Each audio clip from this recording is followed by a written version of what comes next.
19장 시내산. 이집트를 떠난 지 3달이 지난 뒤에 이스라엘 자손은 시내 광야로 들어갔다. 그들은 르비딤을 떠나 시내 광야에 이르렀다. 이스라엘은 그곳 산 앞에 진을 쳤다. 모세가 하나님을 뵈러 올라가자 하나님께서 산에서 그를 불러 말씀하셨다. 너는 야곱의 집에 말하고 이스라엘 백성에게 전하여라. 너희는 내가 이집트 사람들에게 한 일을 보았고 내가 어떻게 너희를 독수리 날개에 태워 내게 데려왔는지도 보았다. 너희가 내 말을 순종하는 마음으로 듣고 내 언약을 지키면 너희는 모든 민족 가운데서 나의 특별한 보배가 될 것이다. 온 세상이 나의 것이지만 너희는 내가 특별히 선택한 민족이다. 너희는 제사장 나라, 거룩한 민족이다. 너는 이 말을 이스라엘 백성에게 꼭 전하여라. 모세가 돌아와서 이스라엘의 장로들을 불러 모으고 하나님께서 그에게 명령하신 모든 말씀을 그들 앞에 전했다. 백성이 한 목소리로 이렇게 응답했다. 하나님께서 말씀하시는 모든 것을 우리가 다 행하겠습니다. 모세는 백성이 한 말을 하나님께 전했다. 준비하여라. 내가 짙은 구름 속에서 내게 나타나겠다. 그러면 내가 너와 이야기하는 것을 백성이 듣고 너를 온전히 신뢰하게 될 것이다. 모세가 백성이 한 말을 다시 한번 하나님께 전했다. 하나님께서 모세에게 말씀하셨다. 너는 백성에게 가서 거룩한 하나님을 뵐 수 있도록 앞으로 이틀 동안 그들을 준비시켜라. 그들에게 옷을 깨끗이 빨게 하여 셋째 날에는 준비를 다 마치게 하여라. 이는 셋째 날에 하나님이 시내산에 내려가서 온 백성 앞에 나의 존재를 알릴 것이기 때문이다. 너는 백성을 위해 산 모든 주위에 경계선을 정하고 이렇게 일러주어라. 경고한다. 산에 오르지 마라. 산에 한 발짝도 들여놓지 마라. 누구든지 산에 접근하는 자는 반드시 죽음을 면치 못할 것이다. 이 명령을 어긴 그 자에게 아무도 손대지 말고 돌로 쳐서 죽여야 한다. 아니면 화살을 쏘아 죽여야 한다. 짐승이든 사람이든 반드시 죽여야 한다. 뿔나팔 소리가 길게 울리면 그것은 백성이 산에 올라와도 좋다는 신호다. 모세가 산에서 내려와서 백성에게 거룩한 만남을 준비하게 하니 그들이 저마다 자기 옷을 깨끗이 빨았다. 모세가 백성에게 말했다. 셋째 날을 준비하고 여자와 잠자리를 같이 하지 마십시오. 셋째 날 새벽녘에 천둥 소리가 크게 울리고 번개가 치고 짙은 구름이 산을 뒤덮었다. 귀청을 찢는 듯한 나팔 소리가 울려 퍼졌다. 진 안에 있던 모든 백성이 두려워 떨었다. 모세는 백성이 하나님을 만날 수 있도록 그들을 이끌고 진 밖으로 나왔다. 그들은 긴장하며 산기슭에 섰다. 하나님께서 불 가운데 그곳으로 내려오시니 시내산에 연기가 자욱했다. 마치 용광로에서 나오는 것처럼 연기가 뿜어져 나왔다. 산 전체가 크게 울리며 진동했다. 나팔 소리가 점점 크게 울려 퍼졌다. 모세가 아뢰자 하나님께서 천둥 소리로 응답하셨다. 하나님께서 시내산 꼭대기로 내려오셨다. 하나님께서 모세를 산 꼭대기로 부르시니 모세가 올라갔다. 하나님께서 모세에게 말씀하셨다. 너는 내려가서 백성에게 경고하여라. 하나님을 보겠다고 경계선을 넘어 들어오다가 많은 사람들이 죽는 일이 없게 하여라. 제사장들에게도 경고하여라. 거룩한 만남을 준비하게 하여라. 그렇게 하지 않으면 하나님이 그들을 칠 것이다. 모세가 하나님께 아뢰었다. 백성은 시내산에 올라올 수 없습니다. 하나님께서 산 주위에 경계선을 정해서 거룩한 산 앞에서 경외심을 가져라 하고 우리에게 이미 경고하셨기 때문입니다. 하나님께서 모세에게 말씀하셨다. 내려가서 아론을 데리고 다시 올라오너라. 그러나 제사장들과 백성이 경계선을 넘어 하나님에게 올라오는 일이 없게 하여라. 경계선을 넘으면 하나님이 그들을 칠 것이다. 모세가 백성에게 내려가서 그들에게 전했다. 22장 유월절 식사. 유월절이라고 하는 무교절이 다가왔다. 대제사장과 종교학자들은 예수를 없앨 방도를 찾고 있었으나 백성이 두려운 나머지 자신들의 행동을 숨길 방법도 함께 찾고 있었다. 그때에 사탄이 12제자 가운데 하나인 가룟 유다에게 들어갔다. 그는 다른 제자들을 떠나 대제사장들과 성전 경비대에게 가서 예수를 넘길 방법을 함께 의논했다. 그들은 자신들의 행운이 믿기지 않았고 그에게 두둑이 보상하기로 약속했다. 유다는 그들과 약속을 하고서 그때부터 무리의 눈을 피해 예수를 넘길 방도를 찾기 시작했다. 유월절 양을 잡는 무교절이 되었다. 예수께서 베드로와 요한을 보내며 말씀하셨다. 가서 우리가 함께 먹을 수 있도록 유월절을 준비하여라. 그들이 말했다. 우리가 어디에다 준비하기 원하십니까? 예수께서 말씀하셨다. 시내로 들어가면서 주의하여 잘 보아라. 그러면 물 한 동이를 지고 가는 사람을 만날 것이다. 그를 따라 집으로 가서 집주인에게 선생님께서 제자들과 함께 유월절 식사를 할 방이 어디 있느냐고 물어보십니다 하고 말하여라. 그가 너희에게 이미 청소를 마친 넓은 다락방을 보여줄 것이다. 거기서 식사를 준비하여라. 제자들이 가보니 모든 것이 예수께서 말씀하신 그대로였다. 그들은 유월절 식사를 준비했다. 시간이 되자 예수께서 자리에 앉으시고 모든 사도가 함께 앉았다. 예수께서 말씀하셨다. 내가 고난의 때에 들어가기 전에 너희와 이 유월절 식사를 함께 하기를 얼마나 기다렸는지 너희는 모를 것이다. 우리가 하나님 나라에서 다 함께 먹기까지는 이것이 내가 먹는 마지막 유월절 식사다. 예수께서 잔을 들어 축복하시고 말씀하셨다. 이 잔을 받아 돌아가면서 나누어 마셔라. 하나님 나라가 올 때까지 내가 다시는 포도주를 마시지 않을 것이다. 예수께서 빵을 들어 축복하시고 떼어서 그들에게 주시며 말씀하셨다. 이 빵은 너희를 위해 주는 내 몸이다. 나를 기념하여 이 빵을 먹어라. 저녁 식사 후에 예수께서 잔을 가지고 똑같이 하시며 말씀하셨다. 이 잔은 너희를 위해 붓는 내 피로 쓴 새 언약이다. 나를 배반할 사람의 손이 지금 이 식탁 위에 있는 것을 너희는 아느냐? 인자는 이미 정해진 길을 가는 것이니 이것이 전혀 뜻밖의 일은 아니다. 그러나 인자를 배반하여 넘겨줄 그 사람에게는 오늘이 파멸의 날이다. 그들은 그런 일을 할 자가 누구인지 궁금해서 서로 의심하며 묻기 시작했다. 고난에 대비하여라. 제자들이 자기들 가운데 누가 가장 크게 될지를 두고 말다툼을 벌였다. 그러자 예수께서 개입하셨다. 왕들은 위세 부리기를 좋아하고 권세 가진 사람들은 거창한 호칭 달기를 좋아한다. 너희는 그래서는 안 된다. 너희 가운데 선배는 후배처럼 되고 지도자는 종의 역할을 하여라. 저녁 식사를 하는 사람과 시중 드는 사람 가운데 너희는 어느 쪽이 되고 싶으냐? 너희라면 시중 받으면서 식사를 하고 싶지 않겠느냐? 그러나 나는 너희 가운데서 섬기는 자리에 있었다. 너희는 크고 작은 시련 중에도 끝까지 나에게 충실했다. 이제 나는 내 아버지께서 내게 주신 왕의 권세를 너희에게 준다. 그리하면 너희는 내 나라에서 내 식탁에 앉아 먹고 마시며 하나님 백성의 회중 가운데서 책임을 감당할 힘을 얻게 될 것이다. 시몬아, 방심하지 마라. 사탄이 밀에서 결을 가려내듯이 너희 모두를 내게서 떼어놓으려고 안간힘을 썼다. 시몬아, 네가 굴복하거나 지쳐 쓰러지지 않도록 내가 특히 너를 위해 기도했다. 네가 시험의 시기를 다 통과하거든 너의 동료들이 새 출발을 할 수 있도록 도와주어라. 베드로가 말했다. 주님과 함께라면 저는 무엇이든지 할 각오가 되어 있습니다. 주님을 위해서라면 감옥에라도 가겠습니다. 주님을 위해 죽기까지 하겠습니다. 예수께서 말씀하셨다. 베드로야, 안 됐지만 내게 이 말을 해야겠다.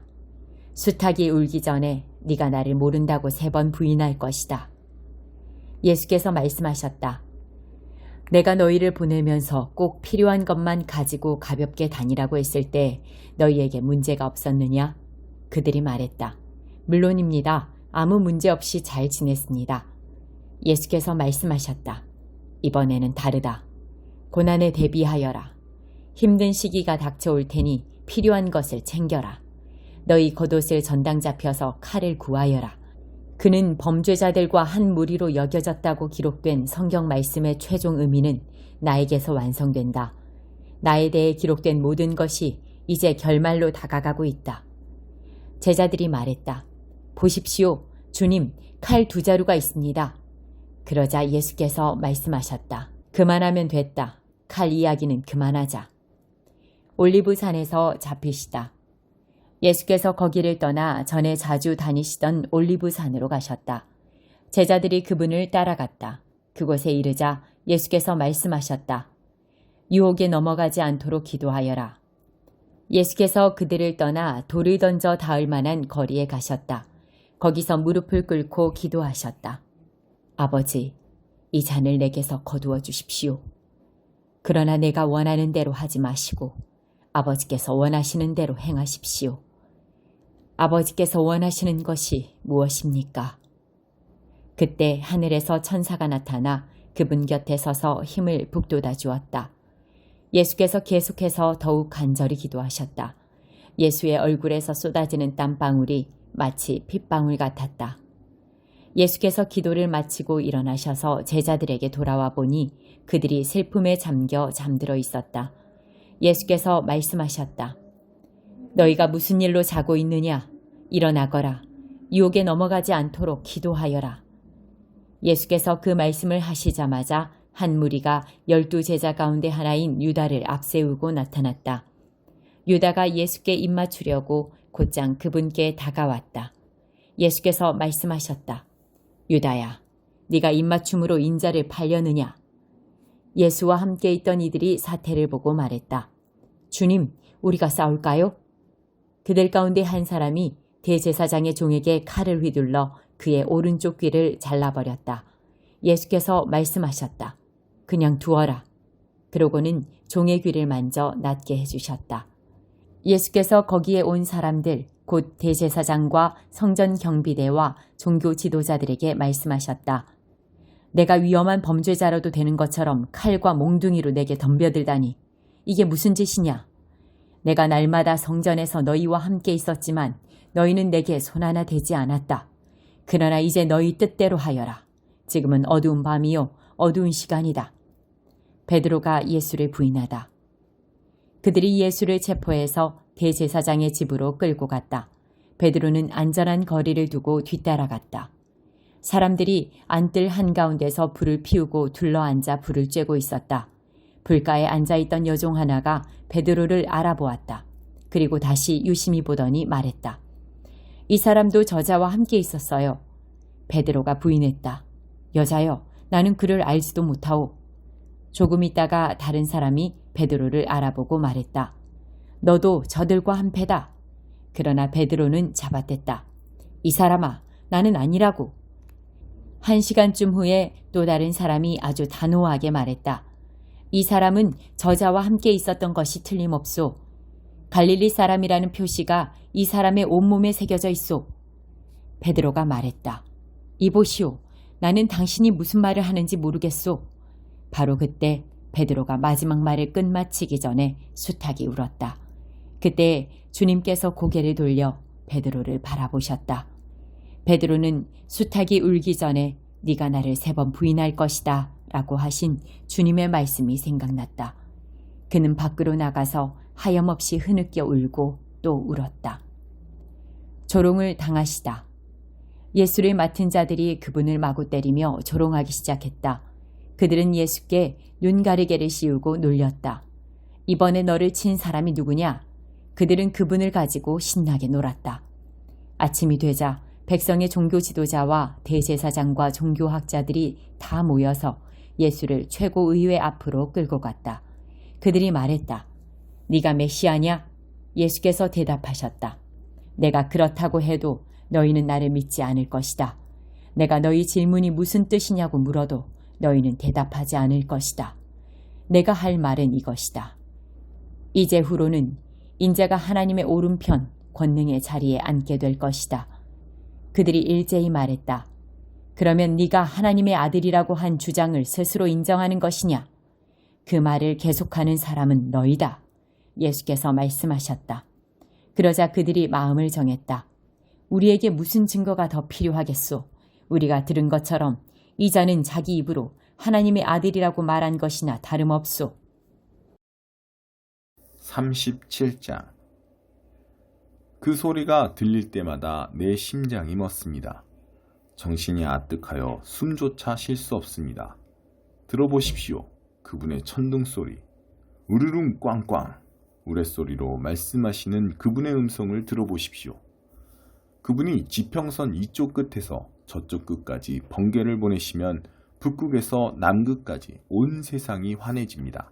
뒤이어 천둥소리 가운데 그분의 음성이 메아리치니 강력하고도 장엄합니다. 그분은 온갖 방식으로 거침없이 능력을 드러내십니다. 그 음성을 못 알아들을 자 없으니 천둥소리로 울리는 그분의 말씀 놀라울 따름이고 그분의 위협을 이해할 길이 없습니다. 그분은 눈에게 땅을 덮어라 명령하시고 비에게 온 지역을 적셔라 명령하십니다. 누구도 비바람을 피할 수 없습니다. 누구도 하나님을 피해 달아날 수 없습니다. 눈보라가 으르렁거리며 북쪽에서 불어오고 얼음비로 땅이 꽁꽁 얼면 들짐승도 피할 곳을 찾아 제 보금자리로 기어 들어갑니다. 하나님의 입김으로 얼음이 만들어지고 하나님의 입김으로 호수와 강이 얼어붙습니다. 하나님이 구름을 빗물로 채우시고 구름에서 사방으로 번개를 보내십니다. 하나님은 구름의 영향을 이리저리 시험하시고 그분의 말씀이 온 세계에서 이루어지도록 명하십니다. 징계나 은혜, 아낌없는 사랑을 베풀려 하실 때 하나님은 구름에게 일을 맡기시고 그 일이 반드시 성취되게 하십니다. 욥이여, 듣고 있습니까? 이 모든 것을 주목해 본 적이 있습니까? 그 자리에 가만히 서서 하나님의 기적들을 되새겨 보십시오. 하나님이 이 모든 일을 어떻게 하시는지, 캄캄한 폭풍 속에서 어떻게 번쩍이는 번개를 만드시는지, 뭉게구름을 어떻게 쌓아 올리시는지 아십니까?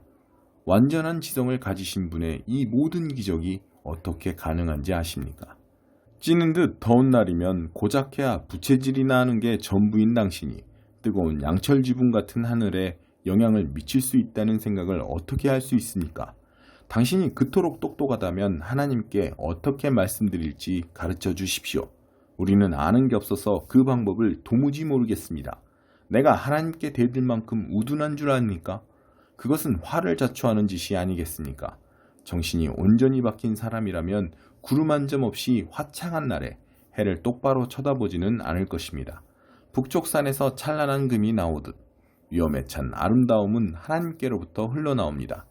전능하신 하나님, 우리 손이 닿지 않는 곳에 계신 분, 권능과 정의가 더없이 뛰어나신 분, 그분이 사람을 불공평하게 대하신다니 생각도 못할 일입니다. 그러니 모두 깊은 경외심으로 그분께 절하십시오. 당신이 지혜롭다면 틀림없이 그분을 경배하게 될 것입니다. 7장. 사랑하는 친구 여러분, 이와 같이 우리를 이끌어주는 약속을 받았으니 안에 있든 밖에 있든 우리를 더럽히거나 우리의 주의를 흩뜨리는 것과 관계를 깨끗이 끊어버립시다. 우리 삶 전체를 하나님을 예배하기에 합당한 성전으로 만듭시다. 하나님께로 이끄는 근심. 우리를 믿어주십시오. 우리는 한 사람도 해친 적이 없고 누군가를 이용하거나 속인 적도 없습니다. 내가 여러분의 흠을 잡는다고 생각하지 마십시오. 전에도 말씀드렸지만 나는 어떤 경우에도 여러분과 줄곧 함께할 것입니다. 사실 나는 여러분을 크게 신뢰하고 있습니다. 내가 여러분을 얼마나 자랑스러워하는지 여러분이 알았으면 좋겠습니다. 우리의 온갖 수고에도 불구하고 나는 기쁨이 넘쳐납니다. 마케도니아에 이르렀을 때 우리는 편히 쉴 수 없었습니다. 교회 안의 다툼과 우리 마음속의 두려움으로 인해 우리는 계속 초조하고 불안했습니다. 우리는 사태가 어떻게 마무리될지 알 수 없어서 긴장을 늦추지 못했습니다.